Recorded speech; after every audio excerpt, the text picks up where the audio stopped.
Hello and welcome to the Green Party of Michigan's 2017 response to the Governor's State of the State address. I have two special guests this evening.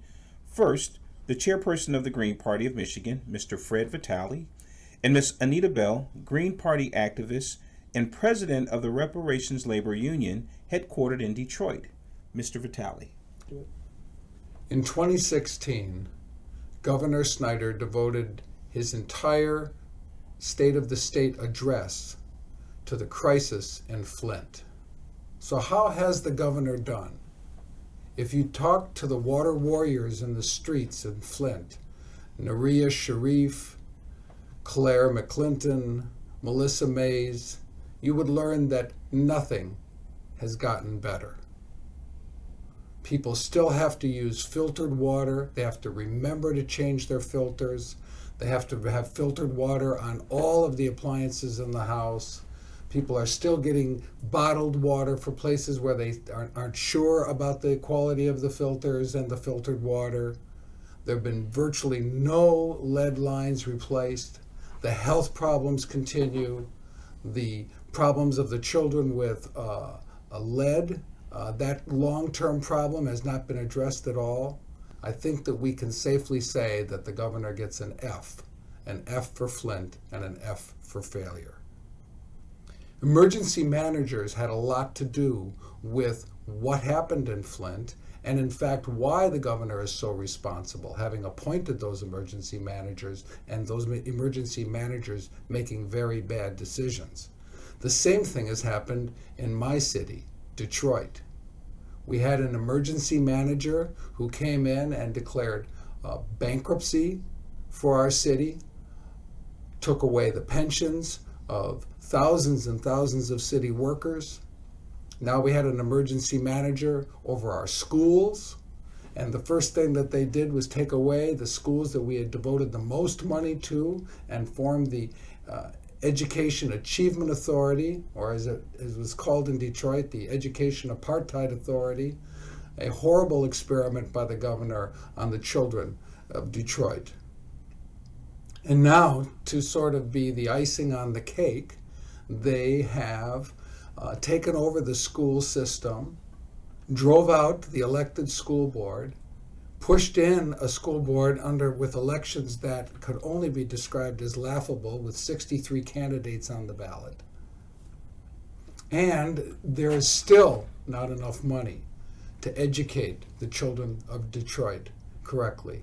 And there's still not a really democratic school board. Or is there, in fact, a democratic government? Both government and school board are under the control of the State Financial Review Board, and that is a very short leash. Other issues in Michigan include Line 5, the Enbridge line bringing toxic sludge from Canada and bringing it to the United States and trying to make oil out of it. That line has been a focus of many activities and actions across the state, and Green Party people have been involved in those actions. In particular, some of you may know that indigenous peoples in Wisconsin have just refused to continue to allowing the Enbridge pipeline to cross through their territory, through their nation. And so it is possible that we will have some victories in Michigan as well. So what does the Green Party really offer for the people of Michigan? We offer integrity, and we offer public service. We offer candidates that are devoted solely to community. We accept no corporate money. As Shirley Chisholm said, we are unbought and unbossed. And our message has finally had some impact and reached some people in Michigan. First of all, we had 5 candidates elected this year, the most that we've ever had. We had Tom Mayer elected to the Grand Traverse County Board. We had Corey Blivis, our only returning candidate, was reelected as the town clerk in Newburgh. We had Stuart Collis and Shauna McNally elected to the Parks Commission in Washtenaw County's Ypsilanti Township. And finally, we had Jesse Torres elected to the Holly Township Parks Commission in Oakland County. Those are great accomplishments, and we are very proud of our candidates, and we know that they will do a good job in their offices. We've also increased our membership to over 1,000, and there have been some new locals founded in Michigan, including a Vehicle City local near Flint and an Oakland County local.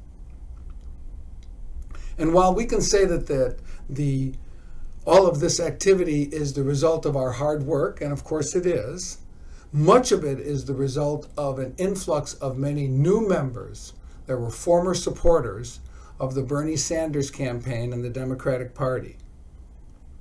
We are so glad that they have joined the Green Party and brought with them energy and enthusiasm and vision. And we expect that this is going to be the first of many waves of discontented voters and non-voters coming to the Green Party. In particular, we'd like to say now that we welcome all those disgruntled Trump supporters who will find out that Donald Trump will not deliver on any of his good promises. He will only deliver on his horrible promises. But we welcome you to the Green Party. And part of the reason that we say that is because our vision for Michigan involves not just simply the trying to correct the horrible things that the Democrats and the Republicans as agents of Wall Street have done, but to provide a really rich and good life for the citizens of Michigan.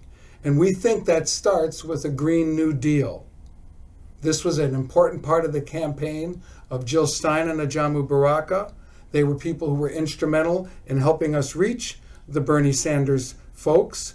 And also they had as this vision a Green New Deal. That is, jobs, millions of jobs created by switching from fossil fuels, from coal and gasoline, to alternative forms of energy, and also by drastically reducing the military budget.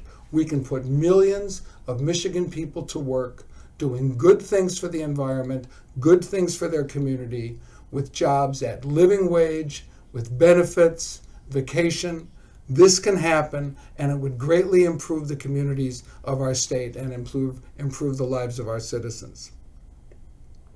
As well, of course, there's going to be all the regular important local and state issues that we're going to continue to focus on.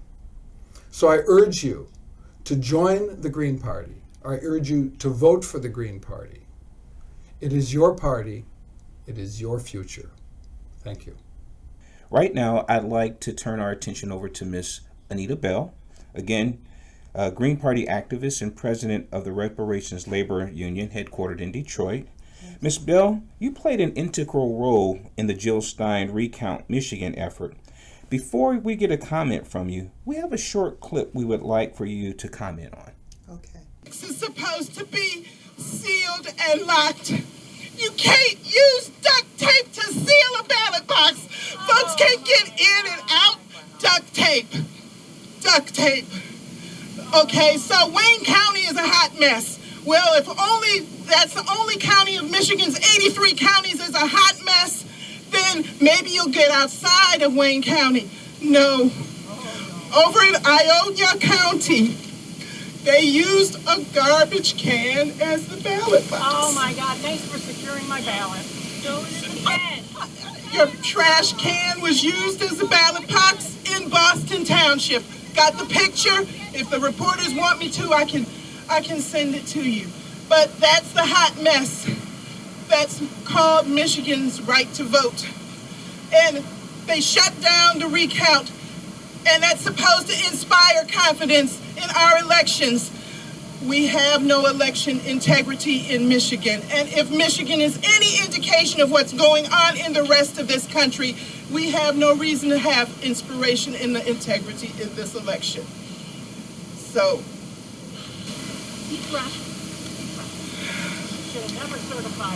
they shouldn't have certified it. How can they certify it if we can't recount it? How did you count it the first time around? So Michigan is a flaming hot mess.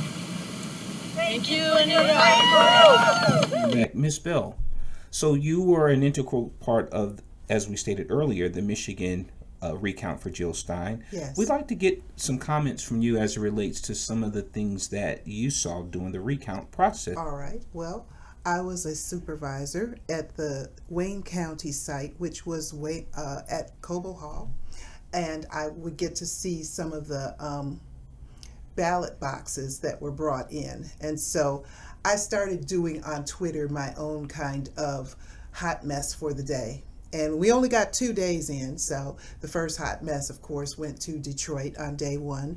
And that was because there were those times when we saw 307 votes according to the tabulation sheet from the machine, but only 50 ballots inside of the ballot box, a locked and sealed ballot box.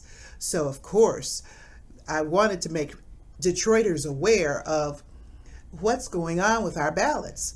That was just one example where there weren't enough ballots in the Detroit ballot boxes. There were other instances where there were too many ballots, not just 1 or 2 off, but 50, 100 more ballots in there than there were tabulated on the calculated from the machine or from the poll book where the voter signs their signature. So where are these extra ballots coming from?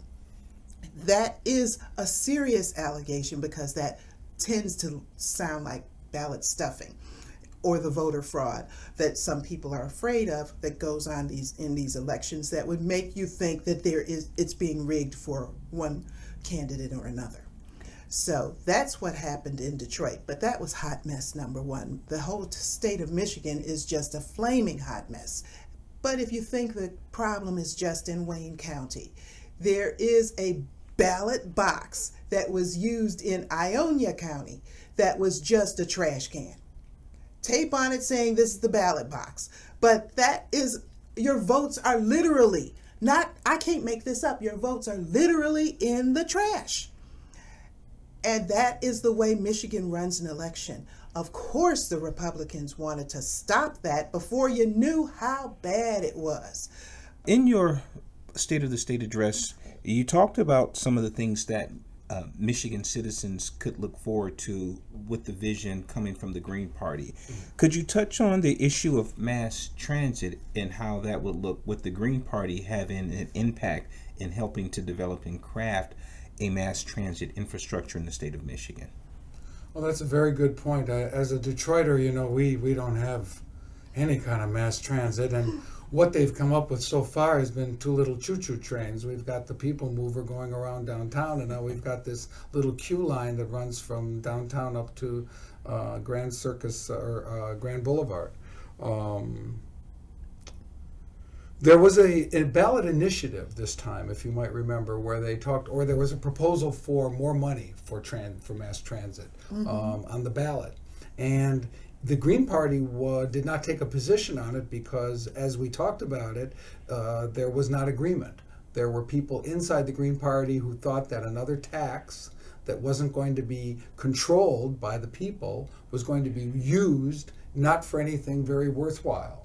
Whereas the people this was an attitude of people in the city that I talked to, in the city of Detroit, whereas people outside the city tended to be more in favor of the transit proposal. So that was an interesting division. Certainly the Green Party supports everything we can do to make mass transit real and come alive, especially for the people who don't have cars. And that means not only one train running down the middle of Woodward. It means, rapid buses. It means services right into the neighborhoods so that our elderly and our disabled can get to stores, which there are virtually none of in the city, to get to stores, good retail stores, stores that sell healthy food, stores where you can get good clothes. All of those things are denied in large part because of the mass transit problem to Detroiters. I wanted you to expound more on the Line 5 and the fracking issue and some of the things that a Green Party vision could help as an alternative. The term fracking, and just so that people understand what we're talking about hydraulic fracking, which means where you inject large amounts of water under very high pressure about a mile or a mile and a half underneath the surface. There's been fracking at 500 feet and 600 feet for 60 years in Michigan. So that's not what we're talking about. Something that's already taken place. It has a minor impact, relatively speaking. We're talking about hydraulic fracking. And again, the purpose of it is to extract fossil fuel. It's to get gas, natural gas, out of the ground. We don't need any more natural gas. I mean, it's nice where it is. We should leave it down there. We should convert to alternative forms of energy. The Green Party was active. Many Greens were active in the efforts to stop hydraulic fracking in Michigan through a petition campaign. Anita Bell, Green Party activist and president of the Reparations labor union headquartered in Detroit. And Ms. Bell, as president of the Reparations labor union, can you kind of expound and share with us some of the ongoing activities relating to the reparations issue? Yes, that's great. Reparations, of course, is not just talking about a check to the descendants of not just slaves, but everybody that was impacted by the transatlantic slave trade that would be people of African descent. I have gotten some dissent from the folks who might have been Irish, and they were talking about, well, we had a slave trade too. Well, we're focusing on people of African descent because sometimes there were some folks who were Irish that were actually slave masters. A lot of African Americans have Irish surnames, and that's not because they chose them. That's because that's a continuation of the plantation mentality where you belong to McIntosh or you belong to O'Hare or O'Hara, and you have their names and that sort of thing. So there is not just a check for the debt that's owed, but also looking at repairing the damage that's done in other ways that are non-financial or non-monetary. So what's been going on with reparations is that the Reparations Labor Union have been collecting signatures to present a petition to President Obama asking him to enact reparations by an executive order. Now, we were trying to get 100,000 signatures. Well, the signatures that we had, which came to over 5,000, we went ahead and sent them to the president. Unfortunately, those signatures are now just sitting at in Washington at the post office, waiting for someone to pick them up. Sad. It's sad. But what it will do is set us up being the Green Party, set us up for 2020 when the Jill Stein or whoever is the presidential candidate runs and says it is unnecessary to ask people who have already been the victims of such an egregious crime against humanity to put together 100,000 signatures and ask for an executive order. That's outrageous. Why not just do it? The Green Party has already taken the position in its platform that it favors reparations. And because of that, that is a party that should be attractive to people of African descent, and they should just go ahead and go to the Green Party. So, Chairman Vitale, do you see any other challenges or opportunities that may present themselves in some of the counties and cities around the state of Michigan? Yes, I've heard that the Green Party in Washtenaw County is going to be putting forward a slate for the Ann Arbor City Council elections. So that is exciting. There's lots of issues there to deal with. As you know, there's been all sorts of issues around the questions of racial justice at U of M. There's also the issues of trying to control the elections more by moving them into a sort of the big hopper that takes place in 2018. So there'll be some big important issues to take place in Ann Arbor. There's, of course, there's all the regular issues of zoning and party stores and all those kinds of things that people want to deal with in Ann Arbor too. The other place that I'm thinking of is Tom Mayer won an election up in Grand Traverse County, and he is grooming someone else to get another seat in the Grand Traverse County Commission. So I'm thinking that there's possibilities there, especially if you do a good job, and same with these other places where we have, Shauna McNally and Stuart Collis. I mean, wherever Greens are doing good work, there's a good chance that they will be able to get more people and more Greens elected. We want to thank you for joining us.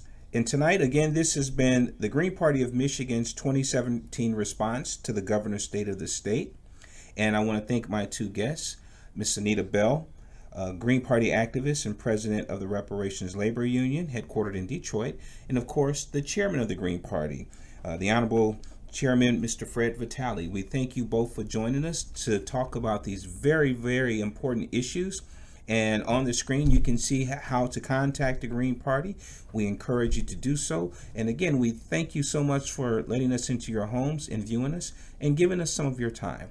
Good evening.